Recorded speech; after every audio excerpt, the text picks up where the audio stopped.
Make sure you don't miss a thing. Go to starzology.com/newsletter and sign up. Welcome to the Starzology Astrology Podcast. I'm your host, Alison Price, and I'm here with my good friend and co-host, Arwynne O'Neill. Hello, Alison. It's great to be here. So nice to have you once more. So in this episode, we're going to be doing the September 2026 Astro Overarch. Yeah. So we're going to be talking about the main movements in astrology in September. So we're talking about sign changes of planets, we're talking about the new and full moons, and we're talking about any stations or retrograde periods that are starting. Sounds great. And if you were doing a horoscope, these are the things you would want to know about. Yeah.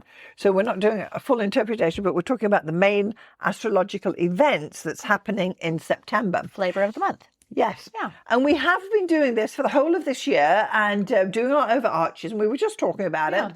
And the reason we do it is because it's astrology and people are interested. But we do have a question, don't we, for our listeners here? Yeah. And this is, we both listen to other astrology podcasts on occasion to varying degrees. I think previously I used to listen to quite a bit more than I do now, and I've curated my tastes according to different interests that I've had over the years, and there's still a couple of astrology podcasts that I listen to, but we've noticed that there's a very big divide, I think, between horoscope astrology and evergreen content, which is the kind of the deeper dive and that we're known for. Yeah, really. I mean, talking about the Venus cycle, or what does it mean when Mars is in each house, or big transits that are coming up. What does it mean when Saturn is square Pluto? Yes. And historically, what has Saturn square Pluto meant? And biquintiles. What are biquintiles? Why would we care? Do we use them? And those kinds of topics, right? And you can look back through our entire history and you can find those topics and they will always be relevant. They're evergreen. Yeah. Whereas, we did July 2025. No one is looking at that now. Yes. And this isn't just an us problem. This isn't just like, our content is only, good for the month of whatever. Yeah. Because there's a ton of podcasts. All the news podcasts out there are literally only relevant for that day. No one's going back and watching breaking points from like a year ago. No, exactly. But is it valuable to you, our listeners, is what we're wondering. And, we've got statistics on who listens to what, obviously. Yes. And they're popular just as much as anything else, but we're wondering how valuable they are to you, our listeners. And would you rather we focus on evergreen topics, or do you like a bit of topical mixed in? Do you like the monthly overarches? Do you like the monthly overarches? Question. That is really the question. Because otherwise, we were talking about this and we're wondering, the real question is that we'd love to hear from our listeners. Would you like us to continue the monthly overarches into the rest of this year and into next year? Or would you prefer us to just let them go and continue to doing the rather more deeper astrological topics that we generally are well known for? Yeah. And that really is the question. So we'd love to hear from anyone out there who's got an opinion on this. Absolutely. And you can email us at starzology@gmail.com and let us know. Let us know. So we will make our decision moving forward whether or not to keep these monthly overarches as a podcast episode, or whether to just let them go and focus on more interesting things. Absolutely. Well, not more interesting things, but more intricate evergreen items about astrology. Yeah. Yeah. So we're leaving it over to you guys to help us make this decision, whether to continue with this actual stream of information stuff that we're doing. The monthly overarches. Because we're wondering. So that would be great. But let anyway, us know. Weigh in, please. Yes, we'd love to hear from you. And we would also love to hear anything you'd like us to do an episode on. I mean, absolutely. Always. Yeah. If you have suggestions or questions or want to know about anything, let us know. Absolutely. Yeah. We'd love to hear from you. Yeah. So, but in the meantime, we're now going to attack the September 2026. September 26th Astro Overarch. Yeah. So let's just get to it. So what we have is the first thing we have is on September the 10th. Are you with me? Yeah. Venus is entering Scorpio. Ooh. So it's going into its detriment. And this is not a good placement for Venus. Venus was in Libra, where it loves being. And now it's gone into Scorpio, where it's not very comfortable, not very effective. Yeah. So what my thoughts are, get ready for some deep and even dangerous romantic liaisons as Venus enters Scorpio. Temptation may be around every corner, and your faithfulness can be challenged now. Ooh. New romances will begin deep and daring. Avoid adding more unwanted debt to your credit cards. Yes. That's another thing. And pay back financial commitments now. Very good. Very good advice. And it's funny. I wonder if everyone knows why Venus in Scorpio is considered a detrimental placement. Yeah. And the reason being that Scorpio is ruled by Mars, and Mars and Venus are essentially opposites. Exactly. And Scorpio is opposite Taurus, which Venus rules. Exactly. So that is exactly why it's in detriment. Yeah. So it doesn't mean that anyone with Venus in Scorpio is a bad person. No, it doesn't not mean at that they're all. incapable of love or incapable of fidelity. Absolutely not. But every character, every Venus placement has its own character and flavor. Yes. And Venus is just happier in certain signs and more smooth and pleasing and delightful and charming and delightful. All those Venusian words, it comes easier in certain signs than in others. And in Scorpio, as in Aries, it is not in its happy natural place. Yes. It's more difficult to function in a pleasing Venus way in those signs. And Venus is the planet where you attract things. So when it's in Scorpio, you're attracting dangerous liaisons, right? Affairs, flirtations that really are dangerous, right? Obsessions. And, and it's the same with thinking, I'll take on some more debt. Yes, I'll take another $10,000. Yeah, and it can be a dangerous thing to do while Venus is in Scorpio. Yeah, great. Well put. So watch out for that one. Yeah. And then on the same day, on the 10th of September, Mercury is entering Libra. So this is good news. You'll hear some positive news this period. All collaborative partnerships are favoured for the next few weeks. The act of affiliating with others in different ways will be the best use of this planetary energy. Lovely. Pay attention to all messages from your life partner as Mercury enters Libra, and make sure you give them enough time to say what has to be said. So you don't want to be ignoring your life partner. You need to be listening and paying attention. Yeah. You don't want to miss it. Yeah. That makes sense. Because if someone's saying, I want a divorce, you need to be listening. Yeah. And if they might not say it in those words, but they might be or we saying it loud and clear. We need to talk. That one. Yeah. Or we never talk anymore. Really pay attention if someone says that to you. Yes. Especially your romantic partner. Absolutely. Yeah. And then on the same day, we've actually got Uranus is stationing retrograde at 5 degrees Gemini. So this is just the beginning of Uranus's retrograde period for 2026, and it happens to be at 5 Gemini.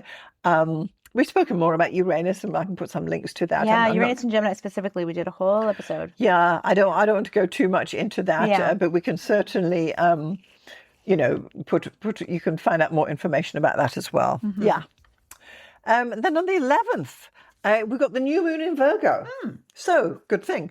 So the new moon is at 18 Virgo, and that's on September the 11th, offering a favourable opportunity to take stock of your inner life. It is an ideal time to create a list of your needs and wants, gaining awareness of your current priorities and aspirations. Lovely. Yeah. So if you've got any planets at 18 Virgo, the new moon will be on on whatever planet that is, but wherever 18 Virgo is in your chart, that's where your new moon's going to happen. Lovely. So for me, it's going to be in the 3rd house, and for you, it's 10th house. Probably the 10th house. Yeah. So it's always a good thing. A new moon is a good thing, and we're pretty Virgo, you and I. So we're quite happy with a new moon in Virgo. To be honest, I can honestly start a new journal, I think, and make another list or something. Yeah. Yes. And I must tell you, recently I've decided I don't actually do lists anymore. I now do bingo forms where I put 25 things in, and all the things on my list go in the bingo, and then I can mark it all off. And I'm thinking, I like this. That's hilarious. That is like some old school analog gamification. It really is. There. And I do have, maybe I've got an image I can put through on the September page just to show you the type of thing I'm talking about, because I have multiple things on the go. And say for September, and I want to do it. So I've created these bingo cards. So what I do is I lay out this bingo card. It's either 4x4 or 5x5, which I like the 5x5 because 5 is my number, Leo, 5th house. Yeah. And I put in all the things that I'm trying to do in the month of, July or August or September.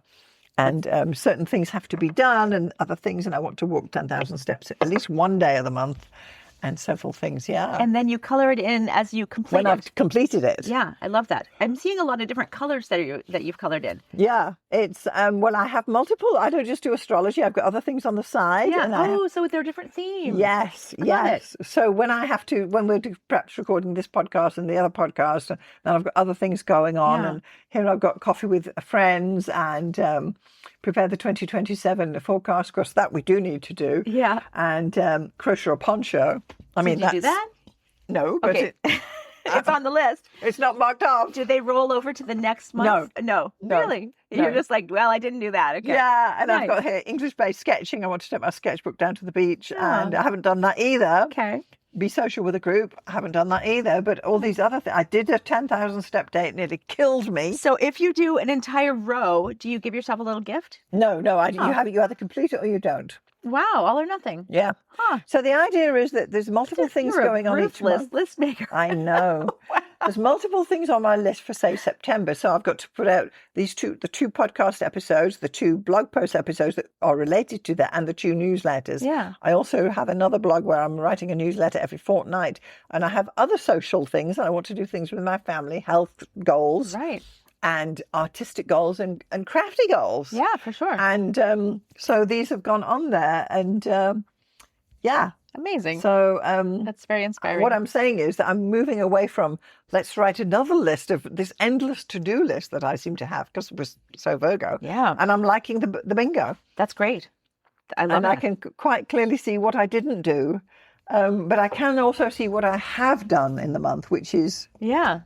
And it's not just as crossing something off. I mean, yeah, that's satisfying, but also then it's gone. Yeah, because my list gets torn off and thrown away and I'll start a new list. This way you're coloring it in. You're celebrating that it's done. It's not just crossed off. It's like gone. It's like, oh, no, I'm celebrating that it's finished. That's awesome. Yeah. I love it. Anyway, I may put an image of that for September because I've done one for July. I've got some other in my other books. But amazing. It's a way to process information. So Virgo, a way to process information that's easy on the eye. I'm thinking, I need to do this and I need to do that and I need to do the next thing. Yeah. And I'm just kind of liking it rather than this monster list of stuff that just goes on and on. So anyway. That's wonderful. Yeah.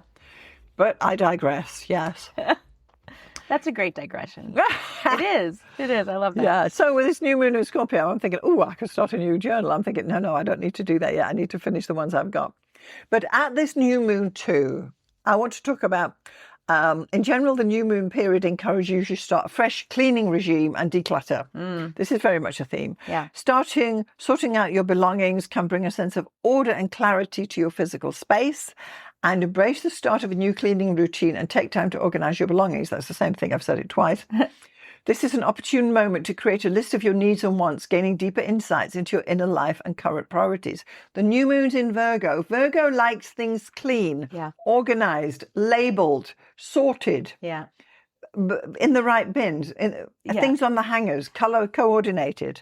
Definitely. Sort your life out.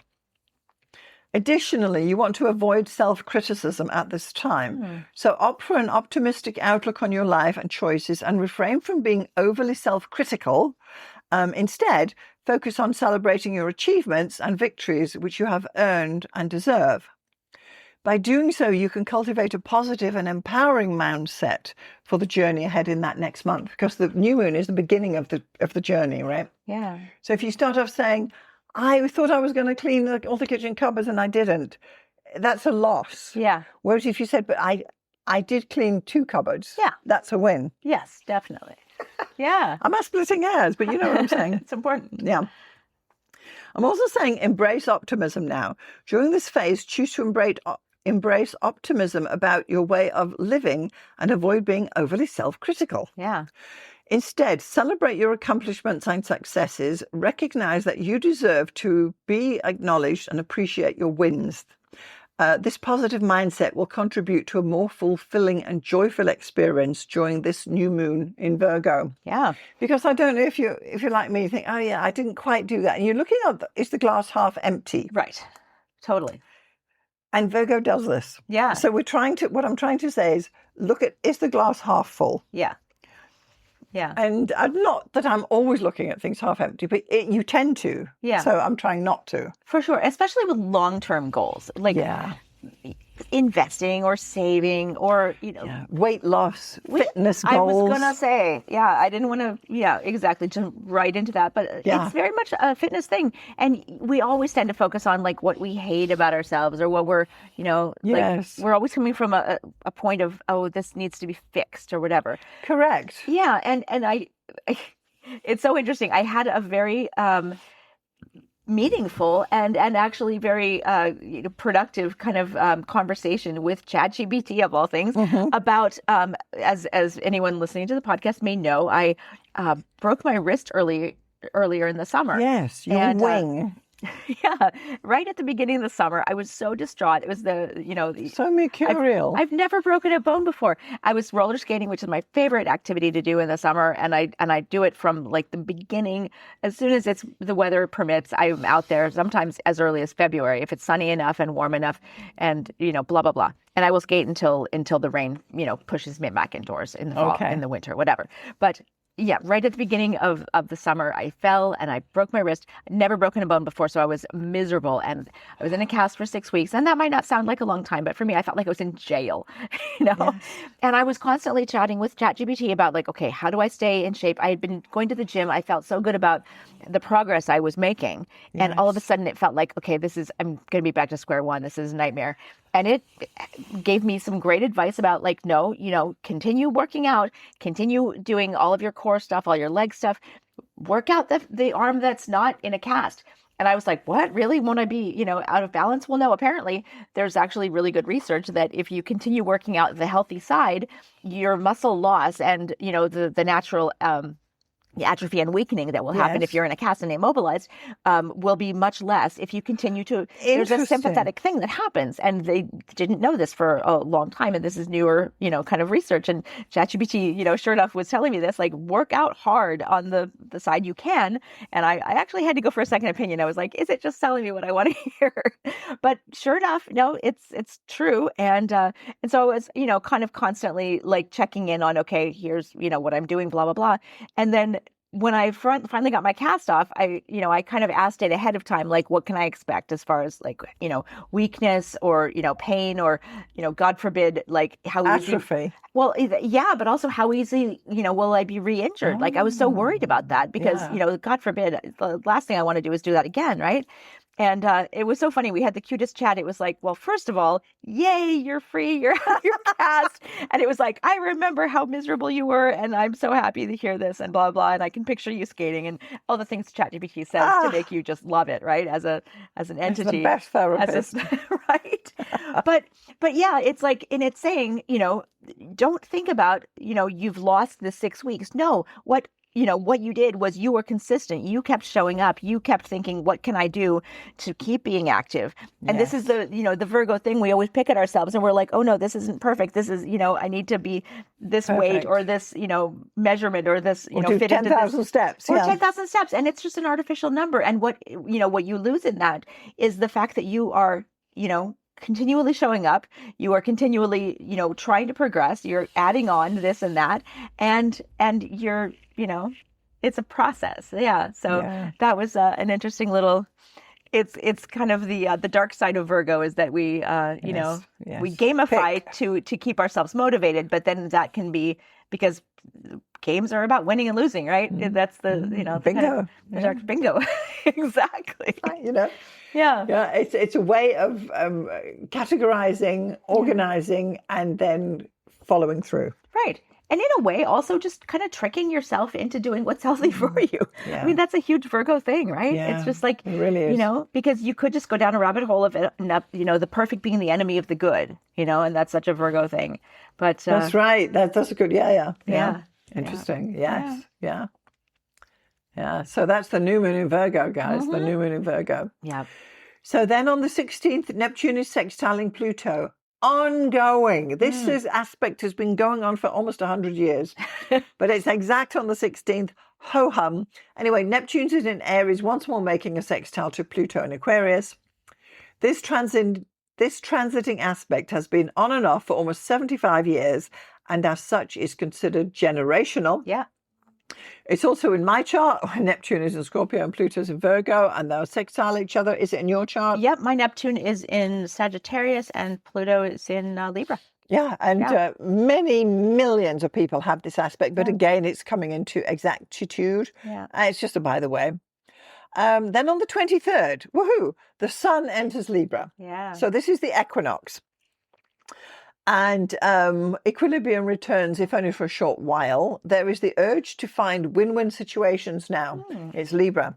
So during the equinox, universal equilibrium briefly returns, because if you are actually, you have to be technically on the equator at the equinox for absolute balance to occur, but it's near enough that we talk about it. Yeah.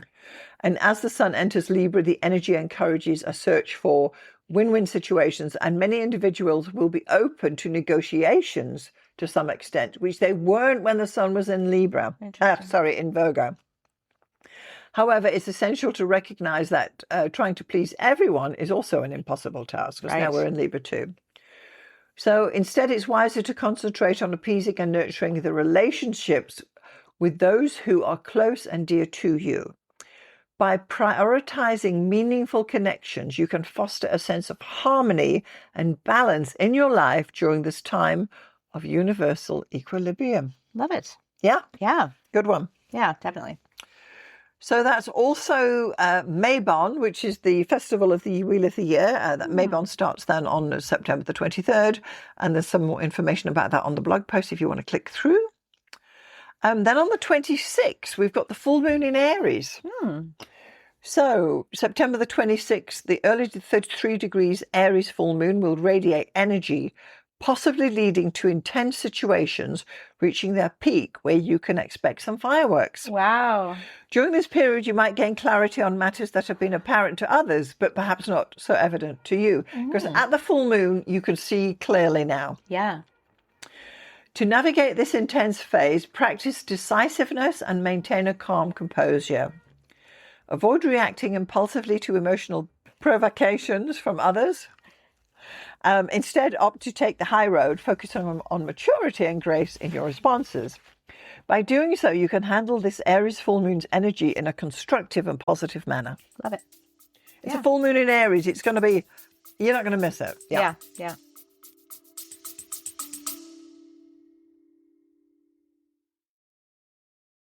If you are a returning listener and enjoying the Starzology podcast, supporting the show is always appreciated. It helps us continue producing episodes and covers the costs involved in keeping the podcast online. There's a link in the show notes. And then on the 28th, Mars enters Leo. So sizzle is my word here. I love it. Yeah. Fiery Mars entering sizzling Leo to get some bursts of action into your life. Expect to have a few things on the go, and eventually what is meaningful and worthy will rise above it all. Keep all your options alive as long as you can, and avoid closing doors on people and situations this month. Yeah. Now, I'm happy when Mars is in there. As a Leo, I like Mars because Mars is positive energy. Get up and go. We're going to get things done. We're going to get off the couch. Yeah, it's a great placement. And it's going to be in your face and blah, blah, blah. Yeah. It's pretty strong energy. Definitely. And then it will, of course, be crossing your midheaven because your midheaven's in Leo. It will. Right? Yeah. And my partner also has Mars in Leo, so he'll be having a Mars return. Oh, interesting. And yeah, he's outgoing. Great example of Mars in Leo. Yeah, I love it. Ambitious and sporty. Yeah. It's a good thing. I like it. Yeah, it's a great one. And then on the 30th, Mercury's entering Scorpio. So secrets. Yeah. So expect to be discussing private matters once Mercury has entered Scorpio. Others are likely to tell you excruciatingly intimate information that you wish you had never heard. Oh, no. Watch out about giving your powers away through providing too much information to all and sundry. Yes. Be the person getting the secret, not giving it. Yes. Yep. Yes. This is suddenly when they start telling you about the hysterectomy, you think, I don't want to hear this. And anyway, on it goes. So, yeah. Nice. So those are our main events during September. Yeah. And there's quite a bit going on, but it's all looking good. It's all looking good. Yeah. It's a good month. And then we want to have a look at our goddess of the month. We do. Arwynne. Yes, we have a goddess of the month. And I'm going to just randomly, not randomly, but it's seemingly random, choose Isis, the goddess of ancient Egypt. And it has nothing to do with ISIS, the, quasi-terrorist group from back in the couple of years ago. Literally nothing to do with that. That was an acronym. It stood for some whatever. Don't know. Can't remember. Doesn't matter. But ISIS. So how do we spell ISIS? Same. ISIS, okay. Same. But it was just a weird coincidence. Anyway, she was one of the most important goddesses in ancient Egypt. She was the patroness of magic, motherhood, fertility, and resurrection. So her most famous myth. So first of all, let's start with the symbology. Yes. So she is the goddess of the afterlife because of this myth that I'm about to tell you. Okay. She's the sister and wife of Osiris. That's just how they did it back then. Don't question it.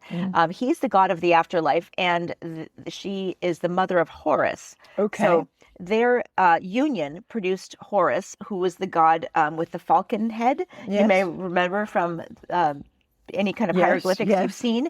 And so she is a symbol of maternal love and magic because Osiris, her husband, was killed by their brother Set, S-E-T, and they had this battle, and Osiris was killed by his brother, and Isis used her abilities and magic and the power of her love to bring him back to life by collecting all of his body parts, and they went off on a raft into the river, and she collected all the body parts and used the power of her magic and her love to resurrect him just long enough to conceive a child with him. I see. And then sort of, so Horus is actually kind of the reincarnation of his father, Osiris, in a new body.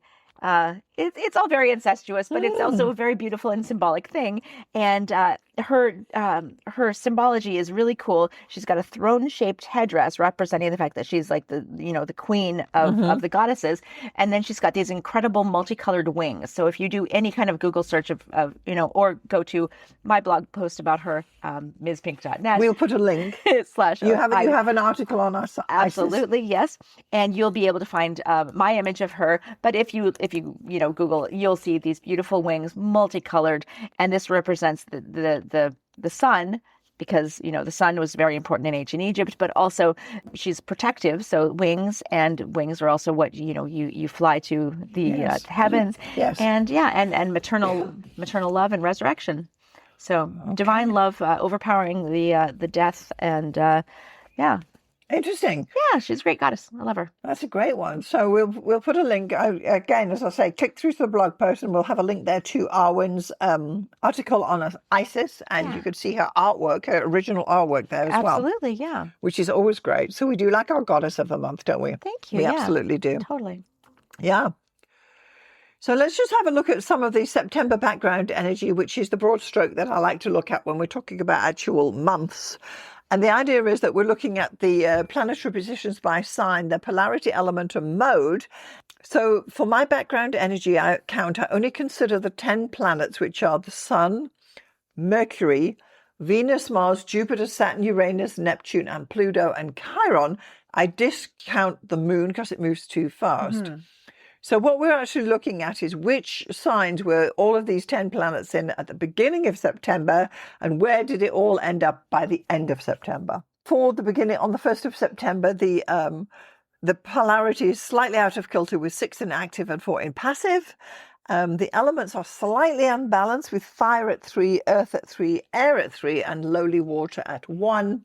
But nothing standing out there. So there's no clear front runner in the elements, which, if you recall, need to have 2 or more planets than the next based element to be considered important.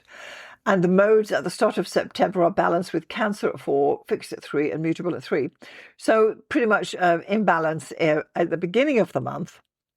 And then when we get to the end of the month, to the end of September, by now, the active polarity has a whopping 8 planets, so it's absolutely active, and there's only 2 in passive. And our elemental focus at the end of September is strongly fire with 5 planets, so we are active fire, and the mode tends towards fixed with the 5 planets in the fixed mode.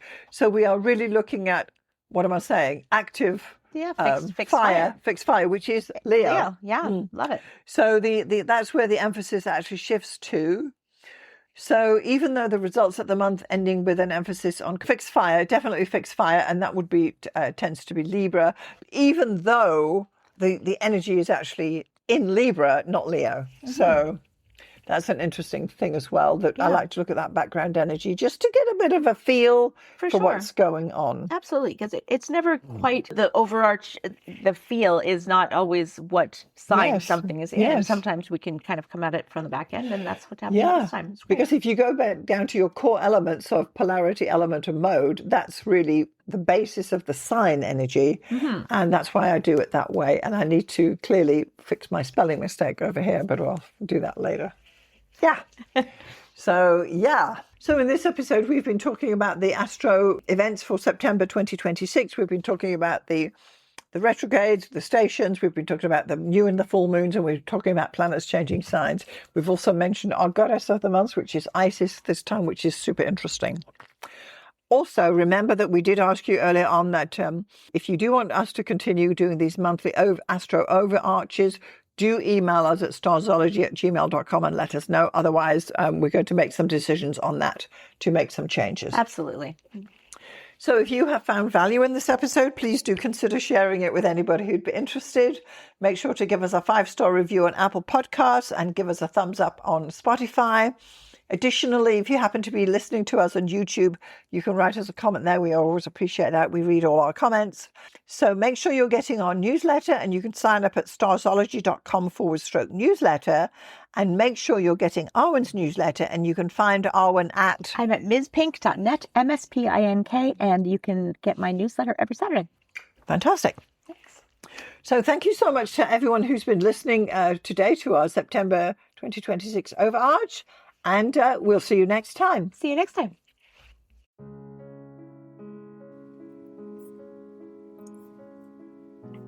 Thanks so much for getting this far through the episode. I just want to take a moment to tell you about the 2 main options of my astrology services. So the first one is coaching. If you are an aspiring astrologer, and by that I mean someone who's perhaps a hobbyist astrologer, or someone who's learning astrology, or a student, or you've got a few books and you've been doing it for a while, but perhaps you need a little bit of help to bring it all together, then maybe getting some astrological coaching from me would be the answer for you. The astrology coaching I offer is a 1-hour session on Zoom, and it's tailored to answer your particular questions. For example, if you have issues with natal chart readings, we can go there, or if you're having problems working with your forecasting, we can go there. Or even basic astrology stuff, or even getting yourself organized for your astrology business. The idea is that astrological coaching will answer your particular questions. It's tailored specifically to you and where you are in your astrological journey. And I'm happy to help you out with some guidance about how you can get going, what to focus on, and what to dismiss. So that would be the astrological coaching for people trying to learn astrology. The second astrological service I offer is consultations. So this is for someone who perhaps doesn't know anything about astrology, but they just want to have their chart read or get their chart done. Call it what you will. So once more, this is a 1-hour consultation over Zoom. I will interpret your chart, tell you about the main features, tell you about where the energy is flowing, and all the rest of what is entailed in a thorough natal chart interpretation. I can also add in some forecasting in there too, bearing in mind we only have 1 hour. So just in summary, I've got coaching for people who want to learn astrology, and I've got consultations for those who want to get an astrology reading done. I'm Alison Price from Starzology.com. Thank you so much for listening. We'll see you next time.